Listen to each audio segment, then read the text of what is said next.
నమస్తే, welcome to K6 చర్చా కార్యక్రమానికి స్వాగతం. ఈరోజు ఇస్కాన్ సేవల గురించి, అలాగే అంతర్జాతీయ కృష్ణ చైతన్య సంఘం ఆధ్వర్యంలో కంటేశ్వర్ ఇందూర్ శ్రీ జగన్నాథ రథయాత్ర మహా ఉత్సవం గురించి మాట్లాడడానికి మనతో కంటేశ్వర్ ఇస్కాన్ అధ్యక్షుడు రామానందరాయ గౌరవ్ దాస్ గారు ఉన్నారు. మరి వారికి ముందుగా వెల్కమ్ చెప్పేద్దాం. నమస్కారం సార్, వెల్కమ్ టు K6. నమస్కారం, హరే కృష్ణ. ఓకే సార్, ముందుగా ఇస్కాన్ అనేది నిజామాబాద్లో ఎప్పుడు స్థాపించారు? దీని ద్వారా ఎలాంటి సేవలు అందిస్తున్నారు? ఎస్, గత 6 సంవత్సరాలు 2018 నుంచి ఇక్కడ మన నిజామాబాద్ పట్టణంలో అథరైజ్డ్ ప్రీచింగ్ సెంటర్ ఓపెన్ చేశాము, ఇస్కాన్ ప్రచార కేంద్రము. యాక్చువల్లీ మందిరాన్ని కూడా నిర్మించడానికి ప్రయత్నం చేస్తూ ఉన్నాము, కానీ భూమి గురించి చాలా ప్రయత్నాలు చేస్తూ ఉన్నాం. So meanwhile actually we are rented hall తీసుకొని ప్రచారం చేస్తూ ఉన్నాము గత 6 సంవత్సరాల నుంచి. ఓకే సార్, ఈ జగన్నాథ రథయాత్ర మహోత్సవం గురించి ఏంటి వివరాలు ఏంటి? Yes, Shri Jagannath Rathyatra is actually మన భారతదేశంలో అతి గొప్ప మహోత్సవం. సో మీ అందరికీ తెలుసు, శ్రీ జగన్నాథ్ పురిలో చాలా పెద్ద ఎత్తున సనాతన అనాది కాలం నుంచి జరుగుతున్న ఈ శ్రీ జగన్నాథ్ రథయాత్ర ప్రతి సంవత్సరము ఆ జగన్నాథ్ స్వామి, జగన్నాథ్ బలదేవ్, సుభద్రమాయ, సుదర్శన్ సంవత్సరంకు ఒకసారి ఈ జూలై మాసంలో ఆ స్వామి మూల విగ్రహాలు బయటకు వచ్చి మనందరికీ జనాలకు కృపా కటాక్షణ ఇవ్వడానికి ఆ పతిత పావనుడు ఆ రథం పైన కూర్చుండి ఆ జగన్నాథ్ బలదేవ్ సుభద్రమారాని గుండిచ టెంపుల్కి వెళ్తారనమాట. ఈ 9 రోజుల కార్యక్రమము చాలా అతి గొప్ప ఫెస్టివల్. అందు గురించి ఓన్లీ పూర్వము శ్రీ జగన్నాథ్ రథయాత్ర పూరిలోనే జరిగేది. స్వామి వారి పేరు కూడా జగన్నాథ్, అంటే సమస్త లోకాలకు నాథుడు అన్నమాట. సో పూరిలో జరిగేది.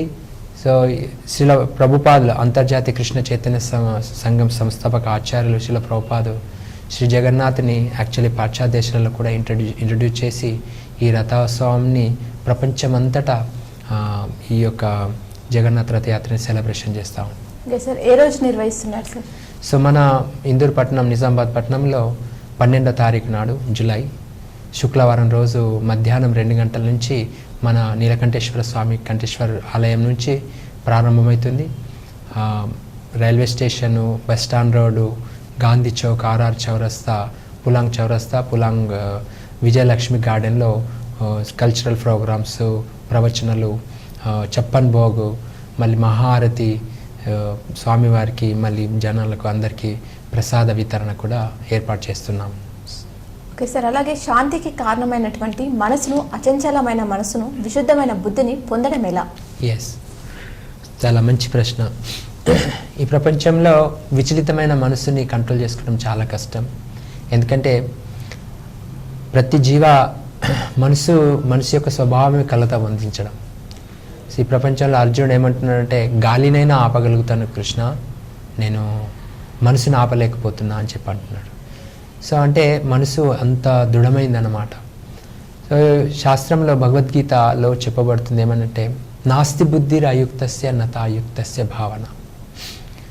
నాస్తి బుద్ధికులైన వాళ్లకు భగవంతుని గురించి తెలుసుకోవడం చాలా కష్టం. సో ఎవరైతే భగవంతుని గురించి తెలుసుకోవారో వాళ్ళకు బుద్ధి, అంటే బుద్ధికి కావాల్సింది ఏంటిదంటే శాస్త్రజ్ఞానం.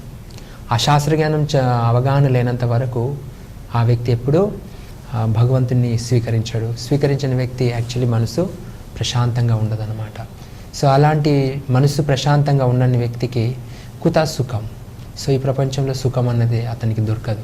అందు గురించి భగవంతుని సంపర్కము, భగవంతుని యొక్క తత్వజ్ఞానాన్ని తెలుసుకున్నంత వరకు, భగవద్గీత చదవనంత వరకు ఏ జీవ యాక్చువల్లీ శాంతిగా ఉండడు అని చెప్పి స్వయం భగవంతుడు చెప్తా ఉన్నాడు.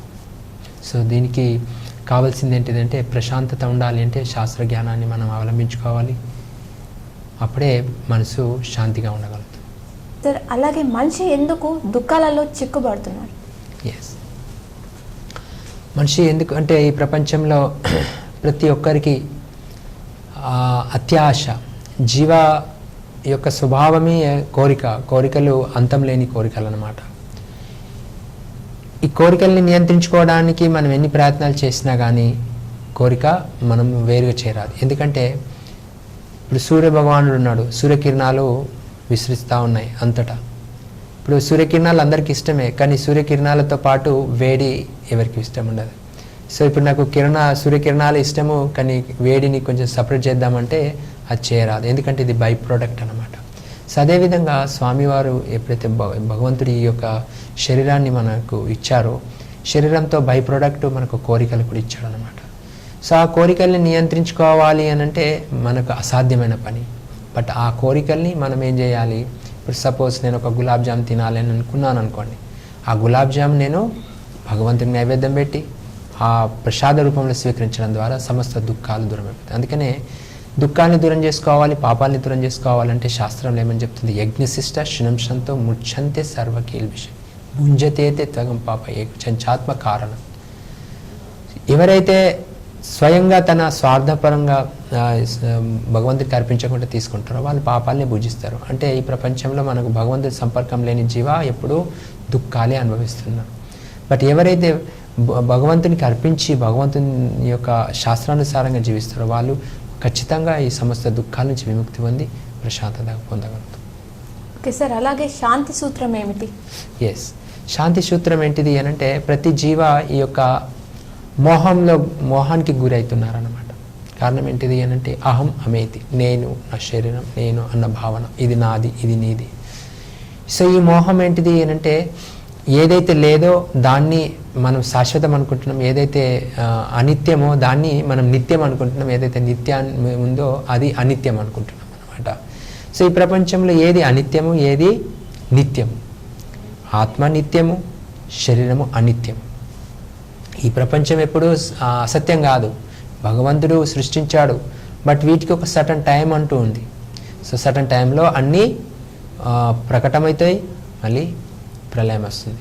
బట్ అయినప్పటికీ సో ఈ ప్రపంచంలో ఈ మోహగ్రస్తులైన జీవులకు శాంతి దొరకాలి అంటే మనము పరమసత్యాన్ని తెలుసుకోవాలి. ఈ ప్రపంచంలో పరమసత్యమైనది ఏంటిది అని అంటే ఇప్పుడు అజ్ఞానంలో ఉన్న జీవ ఏమనుకుంటాడంటే నేనే కర్తని, నేనే సర్వకారణానికి కారణకుని అని చెప్పి అనుకుంటాం.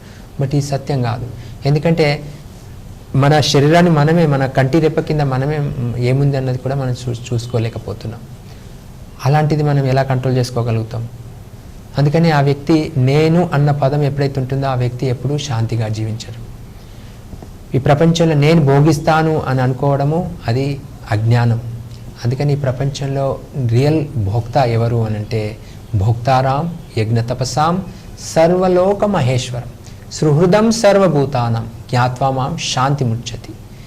ఈ ప్రపంచంలో భగవంతుడే భోక్త, సర్వకారణానికి కారణకుడే భగవంతుడు అన్న వ్యక్తి ఎప్పుడైతే అర్థం చేసుకుంటాడో ఆ వ్యక్తి భోక్తారాం యజ్ఞతపసాం సర్వలోక మహేశ్వరం సుహృదం సర్వభూతానం, అందరికీ సమానంగా ఉంటాడు భగవంతుడు, ఎవరికి పార్షాలిటీ చూపించాడు. సుహృదం సర్వభూతానం జ్ఞాత్వా మాం, ఈ విషయాన్ని ఒక శాస్త్రపరంగా ఒక తత్వపరంగా తెలుసుకుంటాడో ఆ వ్యక్తి జ్ఞాత్వా మాం శాంతి ముచ్చతి, ఆ వ్యక్తి స్థిరంగా ఉండగలుగుతాడు. ఎందుకు అని అంటే భక్తుడు భగవంతుడు. ఎందుకంటే ఆయన ఇప్పుడు ఒక ఎగ్జాంపుల్ ఉందండి, ఇది మనము ఎలా అంటే శిల ప్రభుపాదులు ఒక మంచి ఉదాహరణ ఇస్తారు. ఇప్పుడు స్టమక్ ఉంది, పొట్ట, ఇప్పుడు అవయవాలు మన అంగాలు ఉన్నాయి, వీళ్ళందరూ కలిసి పొట్టకు సేవ చేయాలి. ఇప్పుడు చేతులు అనుకుంటున్నాయి, కాళ్ళు అనుకుంటున్నాయి, ఇంద్రియాలు అనుకుంటున్నాయి, ఈ పొట్ట యాక్చువల్లీ ఏం పనిచేస్తలేదు, మేమే అన్ని సేవలు చేస్తూ ఉంటాము, పొట్ట కూర్చుండి హాయిగా భుజిస్తుంది అంతే అనుకుంటుంది. సో ఒకరోజు స్ట్రైక్ పెట్టారనమాట. వీళ్ళందరూ కలిసి మీటింగ్ పెట్టుకొని చూడు ఈ పొట్టకు మనం ఏం సేవ చేయకూడదు, ఎలా జీవిస్తుందో చూద్దామని చెప్పి. అలాగే ఆ రోజు స్ట్రైక్ పెట్టుకున్నారు. స్ట్రైక్ పెట్టుకొని ఏం చేశారు, భోజనం కానీ ఏది ఇవ్వలేదు పొట్టకు. సో పొట్ట ఊరికనే కూర్చుంది. సో మధ్యాహ్నం అయిపోతుంది, ఈవినింగ్ అవుతుంది, చేతులు కాళ్ళు కళ్ళు చీకట్లు వస్తున్నాయి, చేతులు నొప్పి అణుకుతున్నాయి. అప్పుడు మళ్ళీ వీళ్ళందరూ మీటింగ్ పెట్టుకున్నారు. ఏంటి విశేషం, నాకు కూడా ఇబ్బందికరంగా ఉంది, కళ్ళు అనుకుంటే నాకు ఇబ్బందికరంగా అవుతుంది, కాళ్ళు అనుకుంటే నాకు ఇబ్బందికరంగా ఉంటుంది, మరి మనం పరిష్కారం ఏంటిది అని అంటే మళ్ళీ వీళ్ళందరూ ఒక నిర్ణయానికి వచ్చారనమాట. లేదు మనం పొట్టకు సేవ చేస్తేనే సుఖంగా ఉంటామని చెప్పి. సో మళ్ళీ వీళ్ళందరూ కలిసి మళ్ళీ పొట్టకు సేవ చేశారు. సో పొట్టకు సేవ చేయడం ద్వారా ఏమైపోతుంది, ఆ యొక్క ఆహారాన్ని జీర్ణించి ఆ యొక్క అంగాంగాలకు శక్తి ఇచ్చేసింది అనమాట. సో అదేవిధంగా మనం భగవంతునితో సంపర్కం ఏర్పరచుకున్నప్పుడు భగవంతుని సంతృప్తి పరిస్తే భగవంతుడి సెంటర్ పాయింట్ అన్నమాట. సో భగవంతునికి మనం ఎప్పుడైతే సేవ చేస్తామో సమూహం సర్వభూత అందరూ సుఖశాంతిగా ఉండగలుగుతారు అని చెప్పి చెప్తా ఉన్నది. అందుకనే భగవంతునికి మనం వేరుకు నీరు పోస్తే మనము చెట్టుని సంతృష్టిగా ఉంచగలుగుతాం. అదే ఆకుకు కొమ్మకు నీరు పోసామనుకోండి, ఆకు కొమ్మ ఎప్పుడూ సంతోషంగా ఉండదు. అందు గురించి మనం సర్వకారణానికి కారణకుడైన భగవంతుని సేవ చేయడం ద్వారా, ఆయన గురించి తెలుసుకోవడం ద్వారా మనం సమస్త పాపాల నుంచి సమస్త దుఃఖాల నుంచి విముక్తి పొందే మార్గం ఇది అని శాస్త్రంలో చెప్పబడుతుంది. అందుకని ఈ వ్యక్తి ఏదైతే తెలుసుకుంటాడో ఆ వ్యక్తి యాక్చువల్లీ శాంతిగా జీవిస్తాడు. నా శోచితి నా కాంక్షతి, ఆ వ్యక్తికి ఎలాంటి దుఃఖం ఉండదు, ప్రశాంతంగా ఉంటాడు. ఎందుకంటే పరమ సత్యమైన జ్ఞానాన్ని అతను తెలుసుకున్నాడు కాబట్టి. ఓకే సార్, అలాగే మనకు సన్నిహిత స్నేహితుడు శ్రేయాభిలాషి ఎవరు? ఎస్, భగవంతుడు శ్రేయాభిలాషి. ఇప్పుడు ఇందాకనే చెప్పాము కదా. సో శ్రేయాభిలాషి ఎవరు అంటే భగవంతుడు. ఈ ప్రపంచంలో ఎవరైనా కానీ సర్టన్ టైం వరకు, ఇప్పుడు మనము కలుస్తాము, సర్టన్ టైం తర్వాత విడిపోతారు. ఇది ఒక ప్రయాణం అన్నమాట, జీవితం. ఈ ప్రపంచంలో మన అన్న పదం ఏది లేదు. శరీరమే మనది కాదు. శరీరంలో బుద్ధిమంతుడు అనేవాడు శరీరంలో ఉన్నన్ని రోజులు శరీరాన్ని సద్వినియోగం చేసుకోవడానికి ప్రయత్నం చేస్తాడు. ఈ శరీరం కర్మ చేసుకోవడానికి భగవంతుడు ఇచ్చాడు. ఈ శరీరం యాక్చువల్లీ ఒక నావ లాంటిది. ఈ నావ ఎక్కడికి తీసుకెళ్తుంది అంటే శరీరము భగవంతుని శరణంలోకి తీసుకెళ్తుంది. అందుకని సమాస్థితాయే పదపల్ల వప్లవ మహత్ పుణ్య యశో మురారి. ఎవరైతే బుద్ధిమంతులు ఉంటారో ఆ మురారి అన్న పాదా పద్మాన్ని ఆశ్రదిసుకుంటారో, ఆ ఆశ్రదిసుకునే యోగ్యత కేవలం ఈ మనుష్య జన్మకే, ఈ శరీరానికి యోగ్యత ఉందన్నమాట. ఇక ఏ 84 లక్షల జీవరాశులలో ఏ జీవికి కూడా యోగ్యత లేదు. ఎందుకు అనంటే భగవంతుడి యొక్క అంశం ప్రతి జీవి అయినప్పటికీ కూడా 84 లక్షల జీవరాశులలో మనుష్య జన్మ చాలా అరుదైన జన్మ అన్నమాట. సో అందు గురించి ఈ యొక్క సమస్త పాపాల నుంచి విముక్తి పొంది, సమస్త దుఃఖాల నుంచి విముక్తి పొంది భగవంతుని సన్నిధికి చేరడానికి మనుష్య జన్మ ఒకటే మనకు సహకరిస్తుంది. అందు గురించి ఈ యొక్క మనుష్య జన్మ మనం ఏం చేసుకోవాలి, భగవంతుని యొక్క ఆశ్రయ తీసుకోవడానికి ప్రయత్నం చేయాలి. మళ్ళీ నేను ఇక్కడే ఉండిపోతాను అనే భావన ఎవరైతే అనుకుంటారో వాళ్ళకు పదం పదం యత్ విపదం న తేషాం, ప్రతి అడుగులో డేంజరే వాళ్ళకు కలుపుతుంది.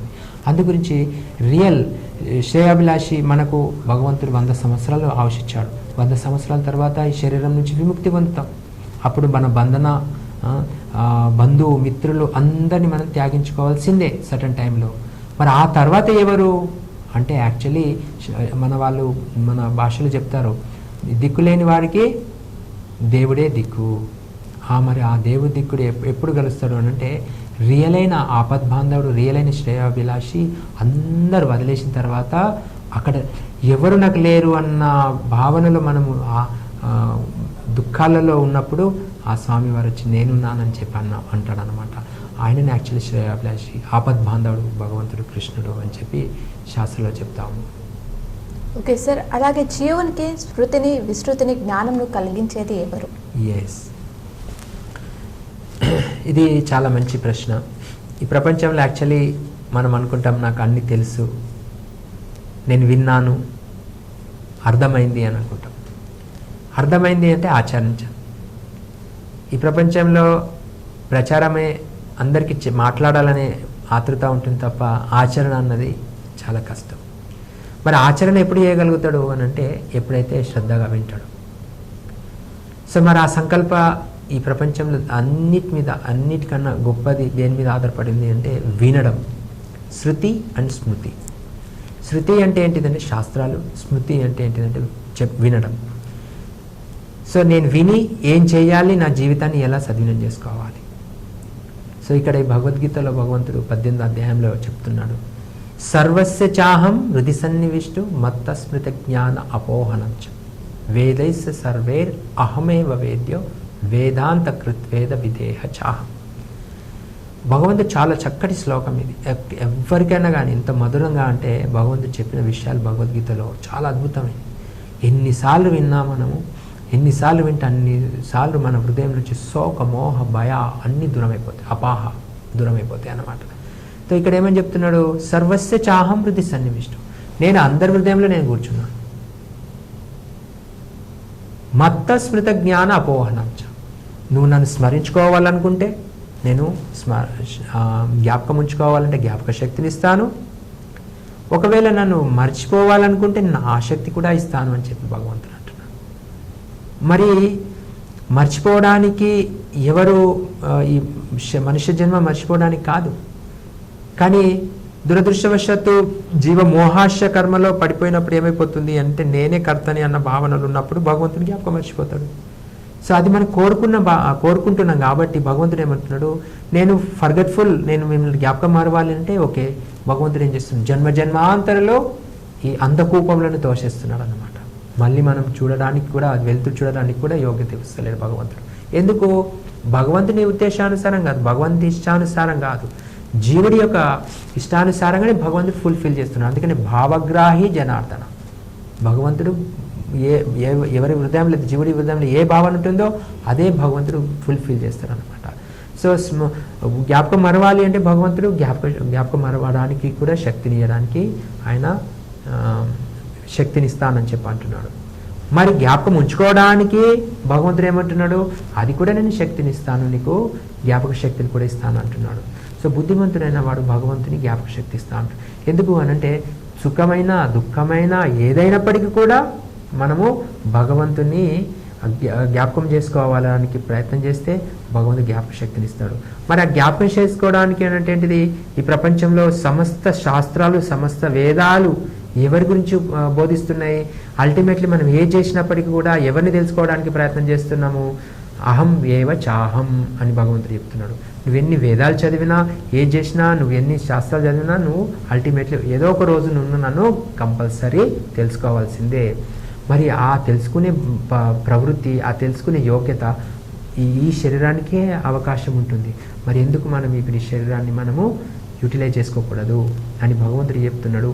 రిమెంబర్ ఇట్, జ్ఞాపకం ఉంచుకో, నన్ను జ్ఞాపకం చేసుకో, స్మరించు నన్ను అని చెప్పి అంటున్నాడు. అందుకనే మరీ మరీ మరీ మరీ భగవద్గీత చెప్పినప్పుడు భగవంతుడు అర్జునుడికి ఏమని చెప్తున్నాడు, అర్జున తశృణు, వింటున్నావా అంటున్నాడు. అర్జున అంటున్నాడు, ఎస్ కృష్ణ నేను వింటున్నాను. మరి కృష్ణుడు భగవంతుడు ఏమంటున్నాడు, అర్జున నువ్వు వింటున్నావు నాకు తెలుసు, బట్ నీ మనసుని పెట్టి వినయ్యా, అప్పుడే నువ్వు విన్నట్టు అని అంటున్నాడు. ఈ ప్రపంచంలో ఇదే ఇప్పుడు body is present, mind is absent. అందుగురించి మనము భగవంతుని ఎక్కడ స్మరించుకోగలుగుతాము? విననంత వరకు భగవంతుని గురించి మనం ఆ గొప్పతనాన్ని మనం తెలుసుకోలేము. అందుకనే స్వామివారు దయామయుడు శ్రీ జగన్నాథ్ రూపంలో సమస్త జనాలకు ఎవరికైతే యాక్చువల్లీ సమయం, ఈ కలియుగంలో యాక్చువల్లీ అతి గొప్ప భయంకరమైన విషయం ఏంటిది అని అంటే ఎవరి దగ్గర సమయం లేదు. ఆ సమయం లేదు కాబట్టి భగవంతుని దర్శనం చేసుకోవడానికి కూడా సమయం లేదు, భగవంతుని ప్రసాదం తీసుకోవడానికి సమయం లేదు, కథ వినడానికి సమయం లేదు. సో స్వామివారు ఏమంటున్నాడు, okay no problem, wherever you are be there, నేనే మీ దగ్గరకు వస్తాను, నేనే మీకు దర్శనం ఇస్తాను, అట్లీస్ట్ అప్పుడన్నా కానీ దర్శనం చేసుకోవయ్యా అని చెప్పి భగవంతుడు ఎంతో పతిత పావనుడు ఆ జగన్నాథే మనందరికీ ఈ యొక్క దర్శనాన్ని ఇవ్వడానికి స్వామివారు బయటకు వస్తారన్నమాట. బయటకు వచ్చి ఆ రథం పైన ఎవరైతే దర్శనం చేసుకుంటారో వాళ్లకు భగవంతుడు శాశ్వతమైన జ్ఞాపక శక్తిని ఇస్తాడు. స్మృతి, జ్ఞాపక శక్తిని ఇచ్చి ఏం చేస్తాడో అంతకాలంలో ఆ స్మృతిని మనకు కల్పిస్తే ఏమైపోతుంది, యద్గత్వా నివర్తంతే తద్ధామ పరమం మమ. సో ఎవరైతే ఈ జ్ఞాపక శక్తిని ఉంచుకుంటారో వాళ్ళు డెఫినెట్లీ నా ధామానికి తిరిగి వస్తారు. మళ్ళీ ఈ భౌతిక ప్రపంచానికి రావడానికి వాళ్ళకి అవకాశమే లేదు అని చెప్పంటారు. ఓకే సార్, అలాగే జీవితాన్ని ఏ పద్ధతిలో మలుచుకొని సుఖశాంతులను పొందాలి? Yes, so simple. ఇప్పుడు మన జీవితము, మనుష్య జన్మ శాస్త్రం ఏమని చెప్తుంది అని అంటే దుర్లభో మానుషో దేహో దేహిన క్షణబంధుడు. మనుష్య జన్మ దొరికింది, ఇట్స్ వెరీ రేర్గా దొరికింది. శాస్త్రాల్లో కూడా చెప్పబడ్డది, నేను మనుష్య జన్మ ఇచ్చింది అంత సులభంగా ఇవ్వలేదు, అనాది కాలం నుంచి నువ్వు వెయిట్ చేస్తూ ఉంటే ఈ మనుష్య జన్మ నీకు ఉపలబ్ధమైంది. దుర్లభంతో లబ్ధ సుదుర్లభ భవసంభవంతే, కోట్లాను కోట్ల జన్మలు ఎత్తిన తర్వాత కూడా మనకు దొరుకుతుందా, మనుష్య జన్మ దొరుకుతుందని గ్యారెంటీ కూడా లేదంట. అలాంటి మనుష్య జన్మ మనకు దొరికింది అంటే ఇది భగవంతుని యొక్క అనన్య కృప. ఎందుకంటే ఏ శరీరం ఇవ్వాలి, ఏ శరీరం ఇవ్వకూడదు అన్న అధికారం, ఆధిపత్యం కేవలం భగవంతుని మీదే ఉంది, ఆయన నిర్ణయం మీదే ఆధారపడింది. అలాంటిది మనకు భగవంతుడు ఈ మనుష్య జన్మ ఇచ్చాడు. సో ఈ మనుష్య జన్మ ఇచ్చినప్పుడు మనం దీన్ని జన్మ సార్థకరం చేసుకోవాలి. ఇప్పుడు మరి మనుష్య జన్మ అంత దుర్లభంతో దొరికింది అని చెప్పి మనం ఆనందిస్తే, స్వీట్లు పంచుకొని తింటే ఏమన్నా లాభం ఉందా? మేబీ ఆ సటన్ టైం తాత్కాలిక సుఖానుభూతిని అనుభవించగలుగుతాం, సంతోషపడతాం. సో మనుష్య జన్మ దొరికింది కదా అని చెప్పి ఆనందిస్తే అంత గొప్ప విశేషకరమైనది ఏం కాదు. మరి మనుష్య జన్మని ఎలా సద్వినియోగం చేసుకోవాలి అన్నది ముముక్షత్వం పొందాలి అని అన్నప్పుడే మనిషి అని చెప్పుకోగలుగుతారంట. ముముక్షత్వం, అయ్యో నాకు మనుష్య జన్మ ఎన్నో కష్టాలతో దొరికింది 84 లక్షల జీవరాశుల తర్వాత, ఆ మనుష్య జన్మ దొరికింది కదా, మరి నేను ఎలా సద్వినియోగం చేసుకోవాలి, ఈ మనుష్య జన్మకే ముక్తి, మనిషికే ముక్తి అన్నది ప్రసాదింపజేస్తాడు భగవంతుడు అన్నది ఎప్పుడైతే ఆలోచిస్తాడో ఆ జీవ మనిషి అని చెప్పుకోగలుగుతాడంట. సో మరి ముక్తి రావాలని చెప్పి ఒక దగ్గర కూర్చుని నాకు ముక్తిరా ముక్తిరా ముక్తిరా అని చెప్పి మనం పిలుచుకున్నాం అనుకోండి, ముక్తి ఊరికైనా వస్తుందా? రాదు. దానికైనా అరుదైన విషయం ఏంటిది ఏంటంటే సజ్జన సాంగత్యం, సాధు సాంగత్యం. మనుష్య జన్మకు ఎవరైతే సాధు సాంగత్యం దొరుకుతుందో ఆ వ్యక్తి యాక్చువల్లీ జన్మలాభాన్ని పొందినవాడవుతాడు అని చెప్పి అంటున్నాడు. సో జన్మలాభ పరాపుంస అంతే నారాయణ స్మృతి. అంతకాలంలో భగవంతుని స్మరించుకోవాలి జన్మ అన్నప్పుడే యాక్చువల్లీ స్మరించుకోవడమే మనిషి యొక్క ధర్మం అన్నమాట. అదే యాక్చువల్లీ ఈ శాస్త్రంలో ఏమో చెప్తుంది, life is the preparation, death is the examination. So అంతకాలంలో భగవంతుని స్మరించుకోవడమే జన్మ లాభాన్ని పొందిన, మనుష్య జన్మని పొందిన లాభాన్ని పొందిన వాళ్ళం అవుతామని చెప్పి అంటున్నారు.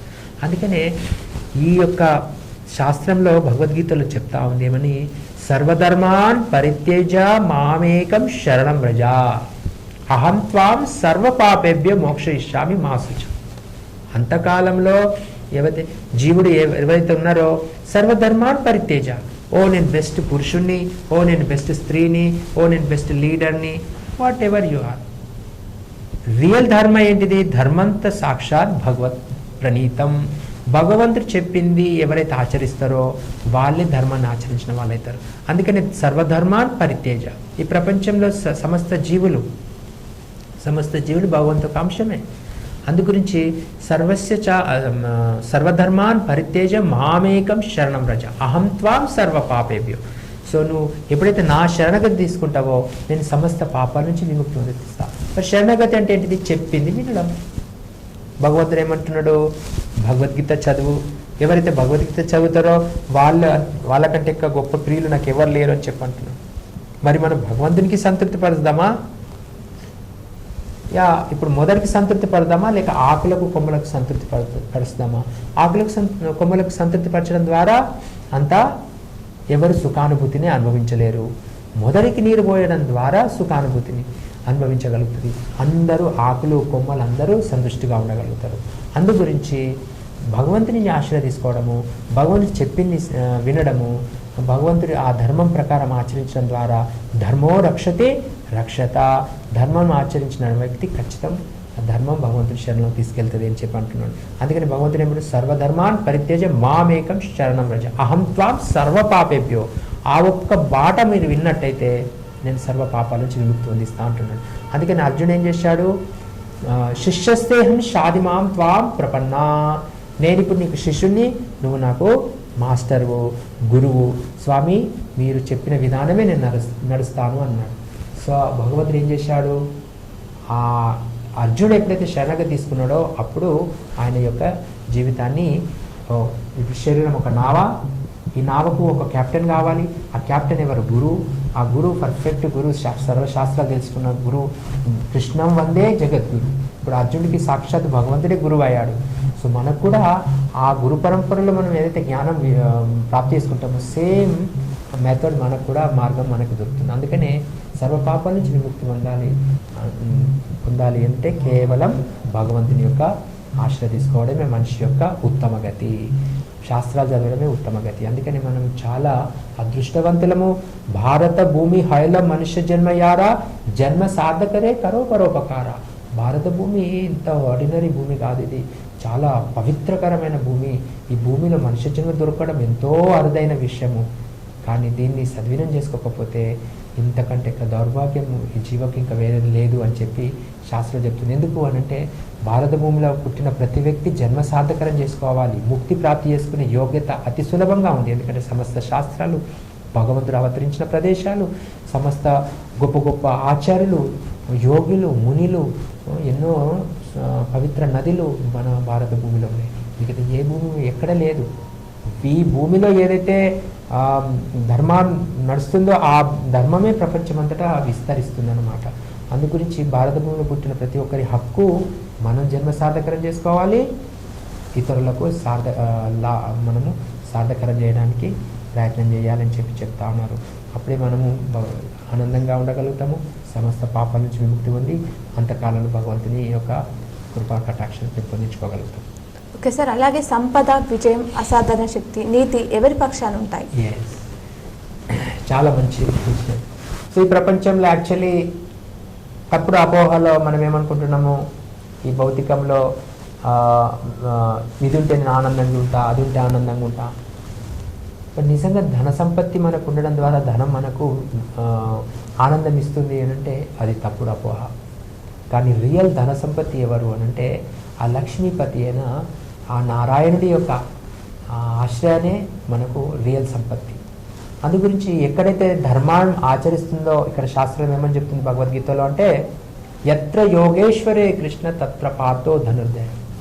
ఎక్కడైతే యోగేశ్వరుడు, యోగులకు అందరికీ మాస్టర్ ఆ స్వామి ఉంటాడో, మళ్ళీ ఆయన యొక్క శుద్ధ భక్తులు ఎవరు, అర్జునుడు లాంటి భక్తుడు ఉంటాడో అక్కడ సర్వం విజయం ఉంటుంది. తత్ర శ్రీ విజయోభూతి. అక్కడ శ్రీ అంటే ఎవరు, లక్ష్మీదేవి ఉంటుంది.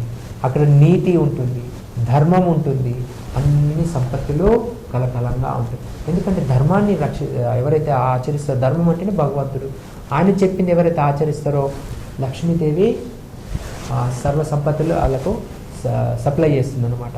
నిజంగా చెప్పాలంటే ధన సంపత్తి యొక్క మాస్టర్ ఎవరు, అధిపతి ఎవరు, స్వామివారు నారాయణ. సో నారాయణ ఆయన ఏం చేశాడు, ఇంటికి గృహిణి, స్వగృహిణి ఎవరు, లక్ష్మీదేవి. లక్ష్మీదేవికి అప్పచెప్పాడు అన్నమాట. ఓ లక్ష్మీదేవి, నా ఈ సంపత్తి అంతా నువ్వు టేక్ కేర్ చేయు అని చెప్పి. ఇప్పుడు లక్ష్మీదేవి ఎవరు చెప్తే వింటుంది, స్వామివారు వాళ్ళ భర్త చెప్పినట్టే వింటుంది. అందుకని మనం లక్ష్మీదేవికి అడిగామనుకోండి సంపత్తి ఇవ్వండి అని, డెఫినెట్లీ వాళ్ళ భర్త పర్మిషన్ లేదు, ఇవ్వదు. అందు గురించి ఆయన భర్త ఆశ్రయ తీసుకొని ఆయన భర్త సేవ చేయడం ద్వారా లక్ష్మీదేవి కూడా మనకు సహకరిస్తుంది. ఎందుకంటే వాళ్ళ భర్తకు ఎలాంటి లోటుపోటు ఉండకుండా సేవలు నిరంతరంగా జరగాలని చెప్పి. అందుకని ఎక్కడైతే భగవంతుడు ఉంటాడో, ఎక్కడైతే భక్తులు ఉంటారో అక్కడ అన్ని సుఖశాంతులు, సర్వ సంపత్త, ఐశ్వర్యాలు ఉంటాయి. భక్తి భావన ఎక్కడైతే ఉంటుందో అక్కడనే ఆనందం ఉంటుంది. అందుకని ఆనందాబుది వర్ధనం ప్రతిపదం పూర్ణామృతం. ప్రతిపదం పూర్ణామృతం. ఎప్పుడు సర్వాత్మ స్వపనం పరం విజయతే. శ్రీకృష్ణ సంకీర్తనం, భగవంతుని నామ సంకీర్తనం, భగవంతుని హరికథ ఎక్కడ ఉంటుందో అక్కడ అన్ని సర్వ సంపత్తులు అన్నీ వచ్చేస్తాయి. అందుకనే మన ఇందూరు నిజామాబాద్ పట్టణంలో స్వామివారు యాక్చువల్లీ కృపా కటాక్షం ఇవ్వడానికి మనందరికి ఇవ్వడానికి రాబోతున్నాడు. ప్లీజ్ మీరు అందరు దయచేసి ఈ యొక్క భగవంతుని యొక్క ఆ కృపా కటాక్షాన్ని ప్రాప్తి చేసుకోవడానికి మీరు వచ్చి ఆ దర్శనం చేసుకోవడం ద్వారా సమస్త దుఃఖాల నుంచి విముక్తి పొందగలుగుతారు. ఓకే సార్, అలాగే జగన్నాథ విశిష్టత ఏమిటి? యాక్చువల్లీ కలియుగంలో జగన్నాథ్ స్వామి యొక్క విశిష్టత చాలా గొప్ప వర్ణింపబడ్డది శాస్త్రంలో. నేను చెప్పాలంటే యాక్చువల్లీ గంటలు 2 గంటలైనా సరిపోదు లీలలు, బట్ నేను జస్ట్ షార్ట్లో చెప్తాను. జగన్నాథ స్వామి నయనపతగామి భవాతుమి. జగన్నాథ స్వామి యాక్చువల్లీ సాక్షాత్ శ్రీకృష్ణ భగవానుడు. ఈ కలియుగంలో చాలా గొప్ప ఆ కరుణామయుడు అన్నమాట. సో శ్రీ జగన్నాథ స్వామి ధారు బ్రహ్మ రూపంలో ప్రకటమయ్యాడు. ధారు అంటే ఇది ఒడియాలో కట్టె అన్నమాట. స్వామివారి ఏ రూపంలోనో అవతరించవచ్చు. మనం చూస్తాము, హంస రూపంలో, పక్షి రూపంలో అవతరించాడు స్వామివారు, గరుడ రూపంలో అవతరించాడు స్వామివారు, తాంబేలు రూపంలో అవతరించాడు స్వామివారు, వరహ రూపంలో అవతరించాడు. ఎందుకంటే సమస్త జీవులకు స్వామి తండ్రి. అహం బీజ ప్రదాపిత, అందరికీ నేనే సీడ్ గివర్, ఫాదర్ అని చెప్పి అన్నాడు. సో అందుకనే జగన్నాథ అంటే సమస్త లోకాలకు నాథుడు, పోషకుడు ఆయన. సో జగన్నాథ స్వామి పూరిలో ఎప్పుడైతే అవతరించాడో అక్కడ ఇంద్రద్యుమ్న స్వామి మహారాజ్ రాజా అని ఉండేవాడు అనమాట. ఇంద్రద్యుమ్న స్వామి రాజా యాక్చువల్లీ చాలా గొప్ప భక్తుడు. సో అతనికి కలలో వచ్చాడు స్వామివారు. ఓ ఇంద్రద్యుమ్న, నేను ఒక దారు రూపంలో నేను నదిలో ఉన్నాను, నన్ను తీసుకెళ్ళి విగ్రహాలు చేయించి నన్ను ఆరాధించాయా అని చెప్పన్నాడు. సో అప్పుడు ఆ యొక్క ఇంద్రద్యుమ్న స్వామి మహారాజు తన యాక్చువల్లీ షార్ట్లో చెప్తున్నాను.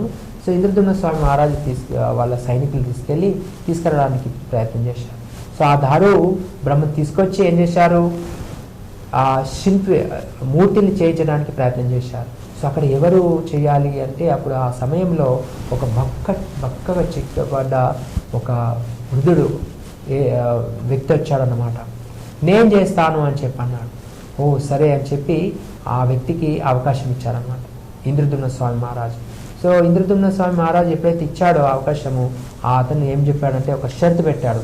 చూడు, నేను విగ్రహాలు చేస్తాను, కానీ మీరు డోర్ క్లోజ్ చేసి 40 రోజుల వరకు ఎవరు డోర్ తీయకూడదు. అప్పుడు విగ్రహాలు రెడీ అయిన తర్వాత నేనే డోర్ తీసి బయటకు వస్తాను అని చెప్పి ఆ వ్యక్తి అన్నాడు. సో రాజా ఒప్పుకున్నాడు. సో లోపల అదే విధంగా ఒప్పందం ప్రకారం ఆ విగ్రహాలు చేస్తూ ఉంటే ఒక 10 రోజుల తర్వాత 15 రోజుల తర్వాత ఆ శబ్దం మానిపోయింది, రావడం లేదు లోపట్లో. ఎందుకంటే చెక్కడం ఠాక్ ఠాక్, ఆ శిల్పి కార్పెంటర్ పని చేస్తూ ఉంటే శబ్దం వచ్చేది. ఆ రోజు శబ్దం రాలేదు. సో ఆ యొక్క ఇంద్రద్యుమ్న స్వామి మహారాజు యొక్క భార్య గుండిచాదేవి మహారాణి ఏమన్నది, చూడు రాజా, అతను చాలా వయసు గల వ్యక్తి, అతను ఉన్నాడా, మరి ఏమన్నా అయిందా, అసలు శబ్దం ఎందుకు వస్తలేదు అని చెప్పి వాళ్ళ భార్య అంటుంటే ఆ ఇంద్రద్యుమ్న మహారాజు ఏమన్నాడు, లేదు యాక్చువల్లీ చేస్తుండొచ్చు అని అంటే కొంచెం సేపు ఆగారు, మా గంట అయిపోయింది, 2 గంటలు అయిపోయింది, సాయంకాలం అయిపోయింది, శబ్దం లేదు, మరి ఏం జరిగింది లోపట్ల అని చెప్పి ఆ రాజు కూడా డౌట్ వచ్చిందనమాట. డౌట్ వచ్చి ఏం చేశాడు, డోర్ ఓపెన్ చేసేసరికి ఆ యొక్క ఆ శిల్పి ఎవరో కాదు, అతను యాక్చువల్లీ విశ్వకర్మ, స్వర్గలోకం నుంచి వచ్చి ఆ విగ్రహాలు చేయడానికి వచ్చారు. అప్పుడు ఆ విశ్వకర్మ ఏమన్నాడు, అరే రాజా, నేను మీకు డోర్ ఓపెన్ చేయొద్దన్నాను కదా, ఎందుకు తీసావు నువ్వు అని అంటే, అరే స్వామి, మీరు శబ్దం రాలేదు, అందు గురించి నేను తీశాను, మళ్ళీ మీరు చాలా ఏజ్డ్ అయిపోయారు, మరి ఆహారం భుజిస్తలేరు, ఏం భుజిస్తలేరు అని చెప్పంటే, నేను నా ఒప్పందం ప్రకారం నువ్వు యాక్చువల్లీ పాటించలేదు, నేను ఈ విగ్రహాలను ఇలాగే వదిలేసి నేను వెళ్ళిపోతున్నా అని చెప్పి అతను అక్కడి నుంచి విముక్తి పొందాడనమాట. సో అప్పుడు ఏమైపోయింది, ఆ యొక్క రాజా చాలా ఏడ్చాడు. అయ్యో ఎంత దౌర్భాగ్యం, నేను నా స్వామివారి యొక్క రూపం అదూరంగానే ఉంచిపోయాడు, నా ద్వారానే ఇది జరిగింది అని చెప్పి చాలా దుఃఖితుడై చాలా ఘోరంగా ఏడుస్తున్నాడు అన్నమాట. ఏడుస్తుంటే రాత్రుల్లో స్వామివారి జగన్నాథ కళలు వచ్చి, ఓ ఇంద్రద్యుమ్న రాజా, నువ్వు ఏం టెన్షన్ పెట్టుకోకు, అది నా ఇష్టానుసారంగానే జరిగింది, ఈ రూపం యాక్చువల్లీ నేను కలియుగంలో అందరికీ దర్శనాన్ని ఇస్తాను, నువ్వేం టెన్షన్ పెట్టుకోకు, నా ఇష్టానుసారంగా జరిగింది, ఏ జరిగినా నా ఇష్టానుసారంగా జరుగుతుంది అని చెప్పి అన్నాడు. సో ఈ విగ్రహాలను తీసుకెళ్ళి నువ్వు ప్రతిష్టాపించి ఆరాధించరు అని చెప్పి చెప్పారనమాట. సో అప్పుడు ఇంద్రద్యుమ్న రాజా ఏం చేశాడు, ఆ యొక్క జగన్నాథ్ పూరిలో తీసుకెళ్ళి అక్కడే టెంపుల్ నిర్మించి అక్కడ స్వామివారికి 108 కళాశాలతో స్నానయాత్ర చేయించి అభిషేకం చేయించి ఆ యొక్క విగ్రహాలు స్థాపితం చేశారు.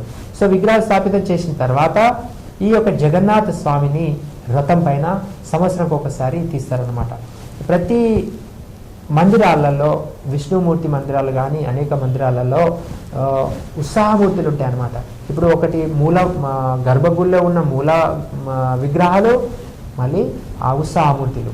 సో ఒక్కసారి ప్రాణప్రతిష్ఠ చేసిన మూర్తుల్ని బయటకు తీయరు, కానీ మిగతా ఏదైతే ఉత్సాహమూర్తులు ఉన్నారో వాళ్ళని పల్లకి సేవలో తీస్తుంటారు. కానీ జగన్నాథ స్వామి యొక్క విశిష్టత ఏంటిది అని అంటే ఆ మూల విగ్రహాలే స్వామి బయటకు వస్తారనమాట. ఆ స్వామి వారిని రథం పైన కూర్చుండబెట్టి ఆ రథాన్ని లాగుతారు.